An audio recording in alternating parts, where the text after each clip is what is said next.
Madame, Monsieur, bonsoir et bienvenue dans le 20h de TFM. Dans l'actualité de ce mercredi, renouvellement du bureau municipal de la ville de Dakar, Ngoné Fall de Taxawu devient la première adjointe pour Abass Fall. Tout cela relève de la dépastéfisation voulue par l'État.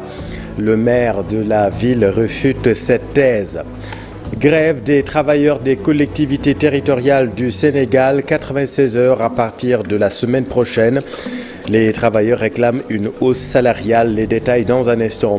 Magal 2023, toutes les dispositions sont prises pour la tenue de l'événement religieux dans les meilleures conditions. Un CRD s'est tenu hier au ministère de l'Intérieur. Et puis la situation se complique au Niger. Washington se dit profondément inquiet de la santé du président Mohamed Bazoum. Rissa Agboula lance un conseil de la résistance pour la République, un ancien djihadiste. Les derniers développements dans cette édition. Voilà pour les titres et tout de suite le développement.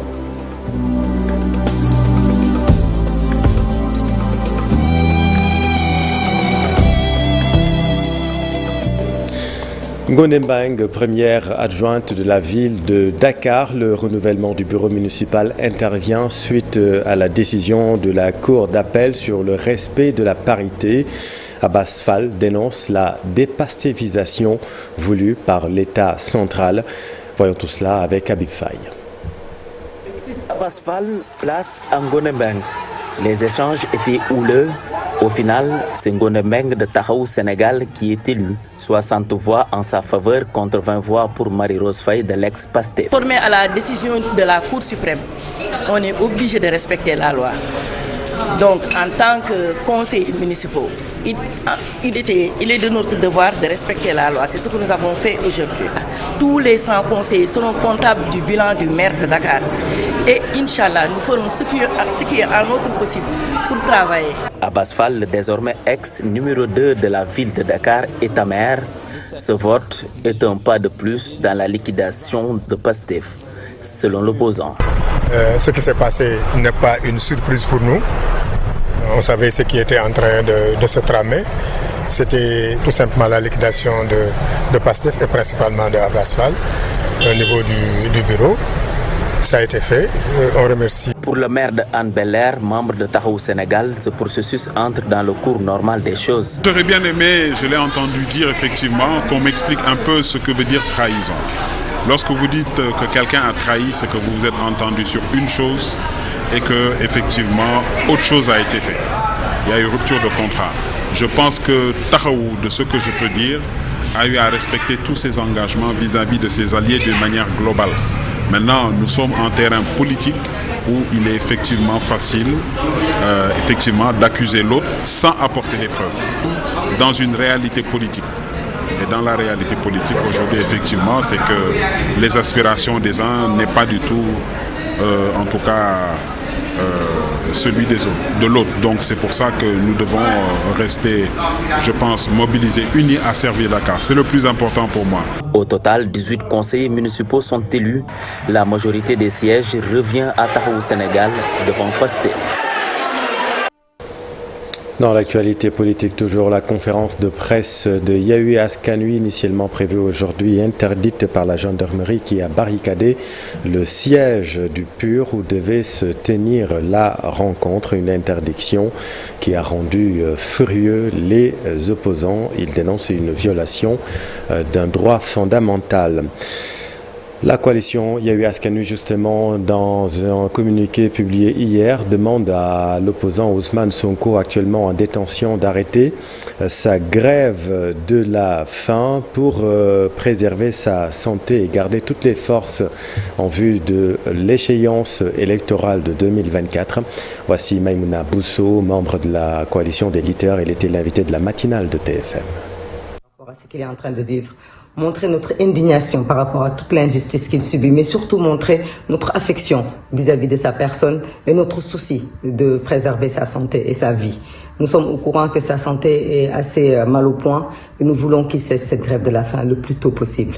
Nous avons adressé cette lettre à sa famille, à lui-même, à ses avocats et nous demandons au peuple sénégalais épris de justice et de liberté de signer cette pétition pour que Ousmane Sonko sache que de là où il y a des Sénégalais qui se soucient plus de sa survie que de son combat politique. Mais les avocats n'ont pas décidé de communiquer sur le bulletin médical d'Ousmane Sonko juste pour divulguer des informations personnelles. Ils l'ont fait pour répondre à un ministre de la Justice qui s'est permis de parler au peuple sénégalais et de dire des contre-vérités, qui s'est permis de dire que M. Ousmane Sonko n'avait rien et qu'il était dans une chambre individuelle avec tout le confort qu'il faut et que les gens ne doivent pas s'inquiéter. Je pense quand même quelqu'un qui souffre d'hypoglycémie, c'est assez grave. Quelqu'un qui a un début d'insuffisance rénale, c'est assez grave. C'est pour ça que nous demandons qu'il arrête, parce que ça peut amener d'autres conséquences et cela n'est pas souhaitable.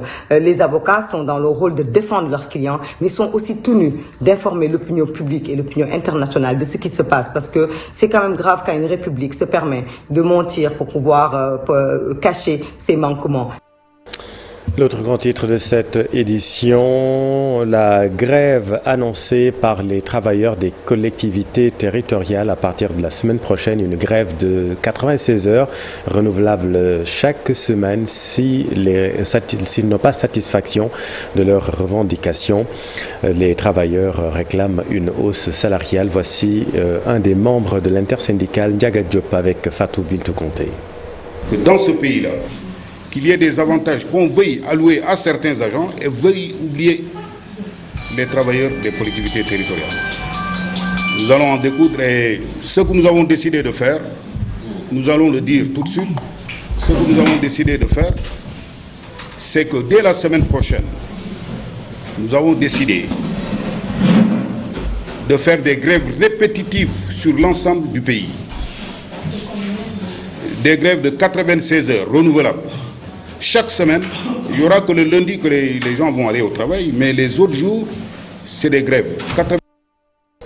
Restons avec le monde syndical. Le syndicat unique des travailleurs de la Sénélec fête 42 ans d'existence.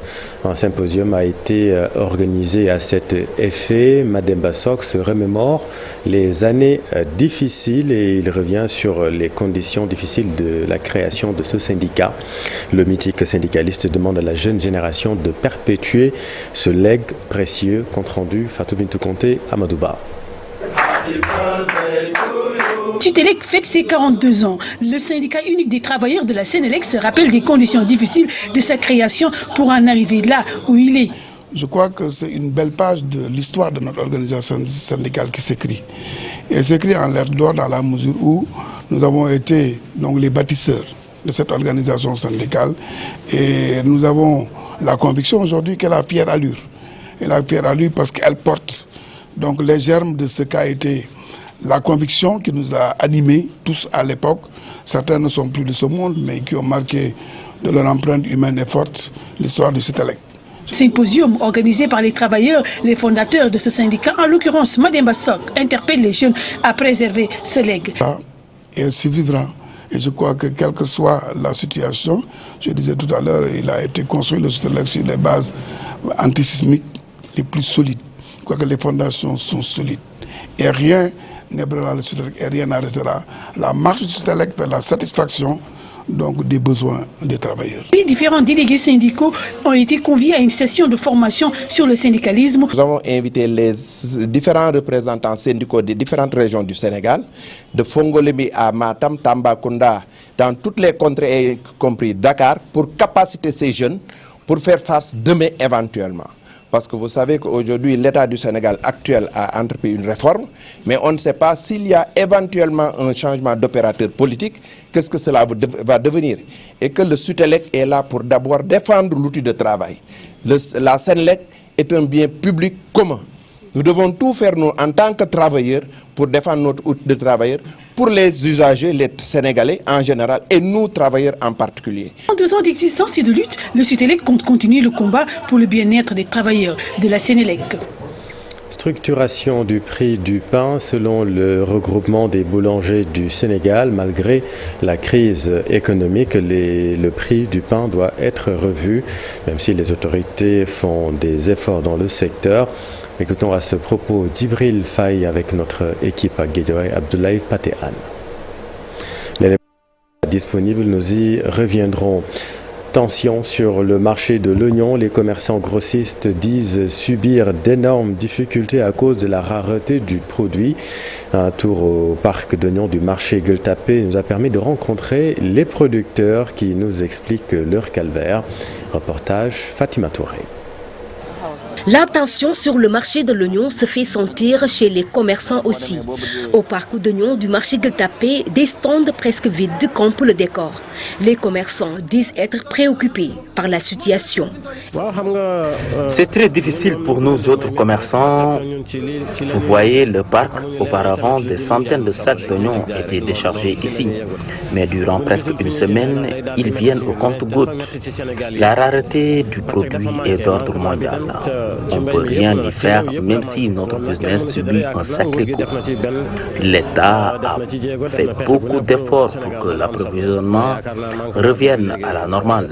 Depuis presque quelques semaines, on est confronté à un non-approvisionnement du marché en matière d'oignons, parce que nos deux principaux fournisseurs, que ce soit l'Hollande et le Maroc, ont connu des problèmes depuis presque un an, des problèmes de sécheresse. C'est pourquoi ça déteint sur le marché sénégalais avec un prix vraiment trop cher et des stocks vraiment qu'on ne voit pas sur le marché au niveau presque ces consommateurs des dépôts. On ne voit pas d'oignons d'importer. Vu que la campagne de l'oignon local tire à sa fin, donc c'est normal que les gens ne trouvent pas de l'oignon sur le marché, quoi. Ces acteurs se disent toutefois optimistes quant à la disponibilité du produit dans les prochaines semaines.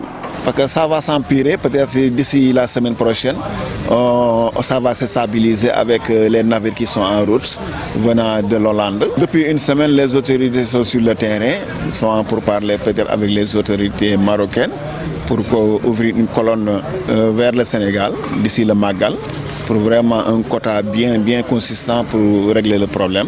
Il préconise des solutions pour que pareille situation ne se reproduise. Je pense que pour éviter ces genres de situations, l'État doit soutenir les producteurs d'oignons. Dans le département de Podor, par exemple, la production était bonne, mais l'oignon a été vendu aux Mauritaniens, ce qui n'est pas du tout normal. La culture de l'oignon est négligée au Sénégal. Il faut que l'État s'implique davantage dans ce secteur. Près de 7000 tonnes d'oignons venant du Maroc sont attendues dans les jours à venir. Pour le moment, l'approvisionnement du marché est au ralenti. Commerçants et clients espèrent que la situation va connaître un léger mieux avant le Magal de Touba. Merci Fatima. Parlons justement du Magal de Touba, Magal 2023. Toutes les dispositions sont prises pour la tenue dans les meilleures conditions de l'événement religieux. Un comité régional de développement s'est tenu hier au ministère de l'Intérieur en présence du porte-parole du Khalife général des Mourides, Serigne Bass Abdou Khadre. Compte rendu Aminata Mbaresso. L'évacuation des eaux pluviales, l'assainissement de la ville religieuse, point saillant de cette rencontre préparatoire du Grand Magal de Touba. L'événement religieux se tient cette année en période d'hivernage. Et qui parle de Magal organisé en plein hivernage, parle de dispositions particulières à prendre dans le domaine de l'assainissement. C'est pour cette raison que instruction a été donnée naturellement aux principaux services de l'État en charge de la question de prendre toutes les dispositions pour l'évacuation des eaux pluviales. Touba, la cité religieuse, bénéficie déjà d'un plan spécial de lutte contre les inondations, un programme d'environ 22 milliards de francs CFA déjà en cours d'exécution.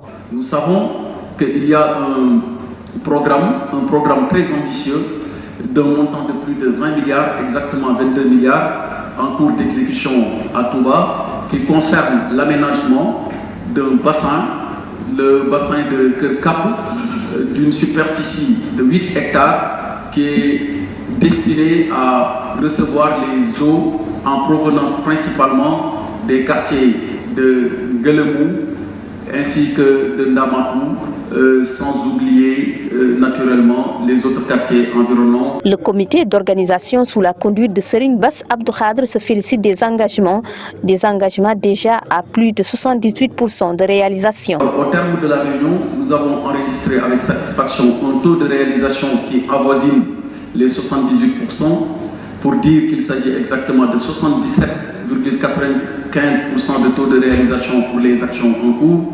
L'édition 2023 du Grand Magal de Touba est prévue en début septembre.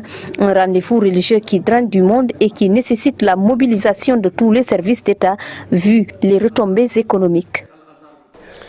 À Saint-Louis, le nouveau commissaire central de la police a été installé dans ses fonctions. Le commissaire Moustapha Diouf a promis de faire face au phénomène de l'immigration clandestine, la criminalité transfrontalière ainsi que le trafic de faux médicaments dans le nord du pays. Nous l'écoutons avec notre équipe à Saint-Louis du Sénégal. Nous sommes engagés à relever les défis qui se posent à nous ici au niveau de Saint-Louis. Je peux compter sur l'engagement du personnel, ici représenté par le commandant Ousseinou Bass, qui se trouve être le commandant du corps urbain du commissariat central de Saint-Louis. Il y a des aspects qu'on ne peut pas omettre, comme par exemple, comme j'ai eu à dire tout à l'heure en Wolof, il y a l'immigration clandestine qui est un grand défi. Il y a la criminalité transfrontalière, comme la traite des personnes, le trafic de stupéfiants, le trafic de faux médicaments. La gestion de la circulation routière également est un défi à relever. Donc voici en quelque sorte ce que je pouvais relever, ce que vous pouvez énumérer comme défis, en tout cas sur lesquels on va d'ores et déjà mettre l'accent. Le regroupement des boulangers du Sénégal prône une structuration du prix du pain. Malgré les efforts de l'État, le RBS relève que le prix du pain doit être revu. Voici le vice-président du regroupement des boulangers du Sénégal, Djibril Faye, avec Abdoulaye Paté-Anne. Le regroupement des boulangers du Sénégal qui avait comme ligne de mire la vérité des prix a obtenu gain de cause en 2021, 2022 en octobre avec l'augmentation du prix de la baguette de pain de 150 à 175.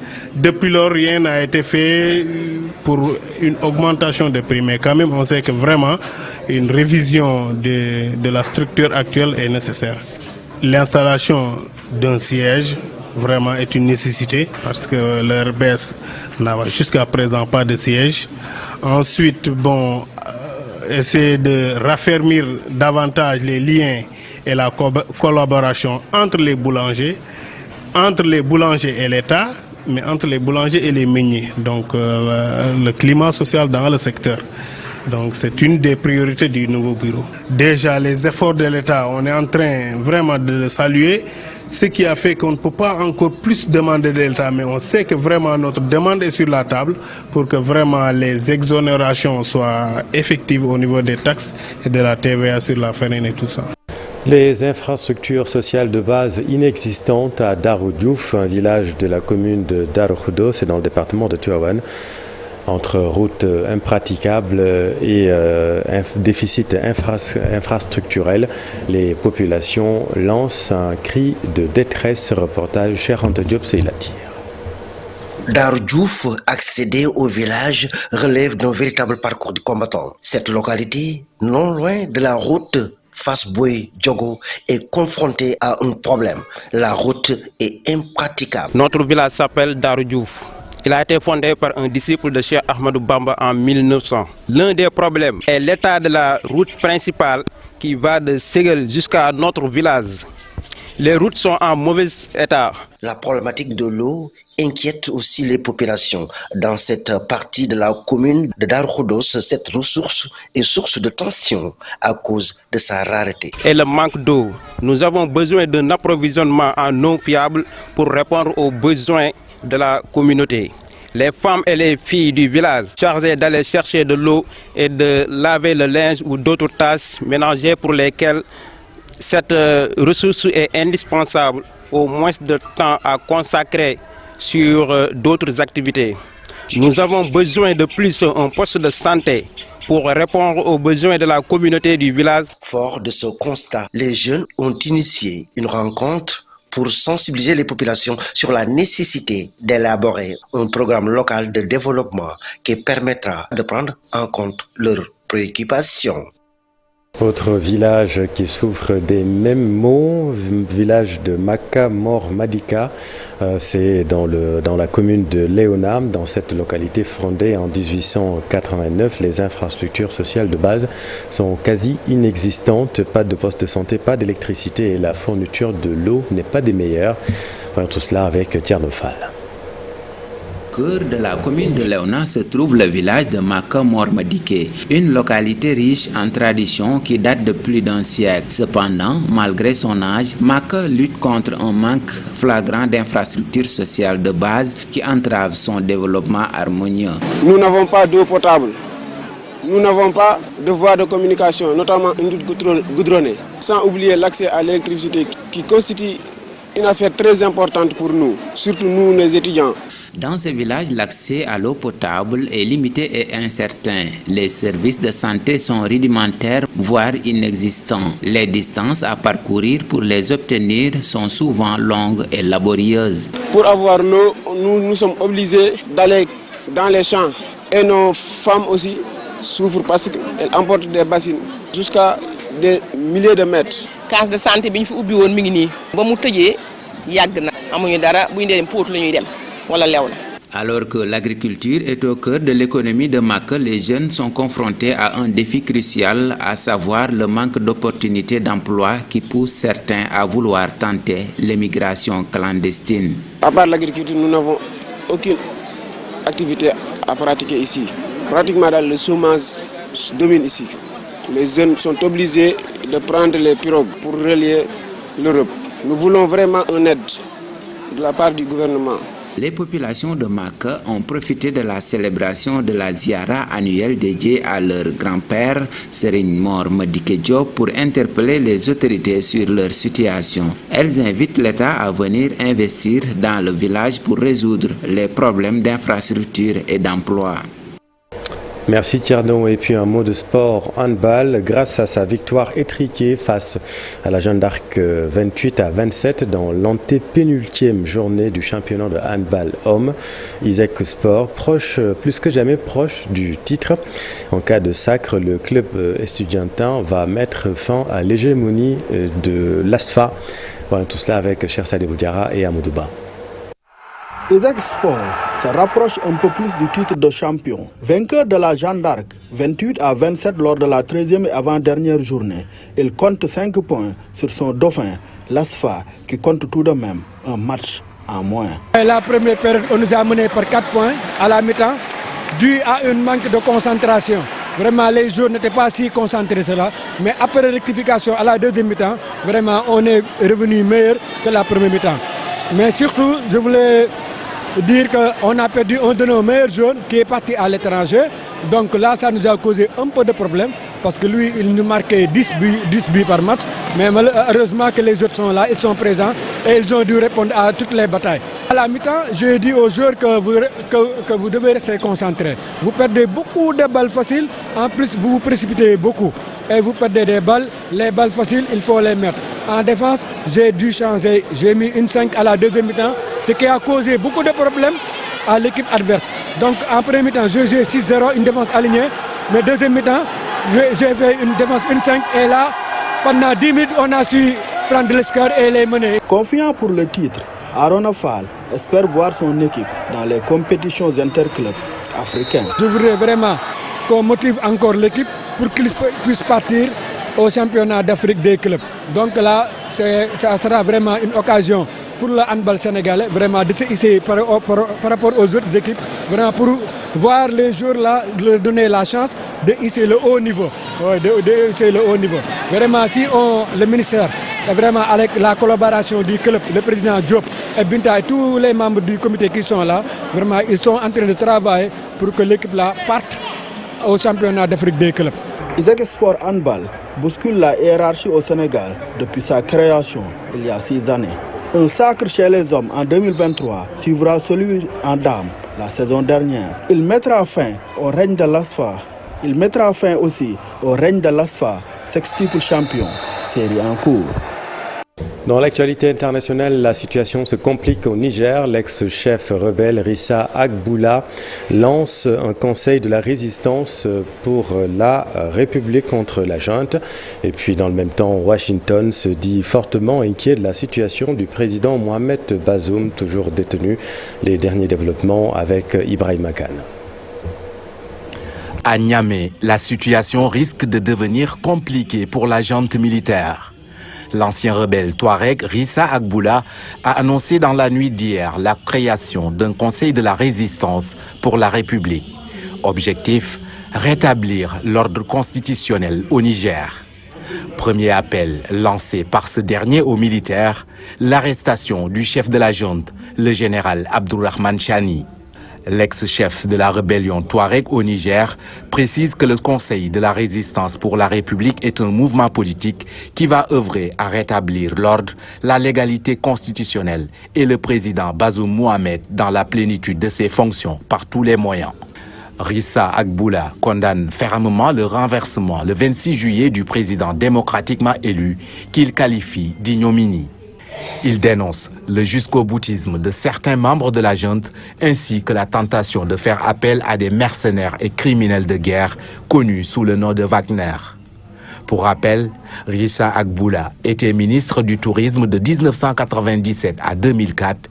Il a fait son retour aux affaires sous le magistère du président Issoufou comme ministre à la présidence chargé des programmes d'investissement dans la région d'Agadez. Il avait rangé les armes en 2011 après l'élection de Mamadou Issoufou à la tête du Niger.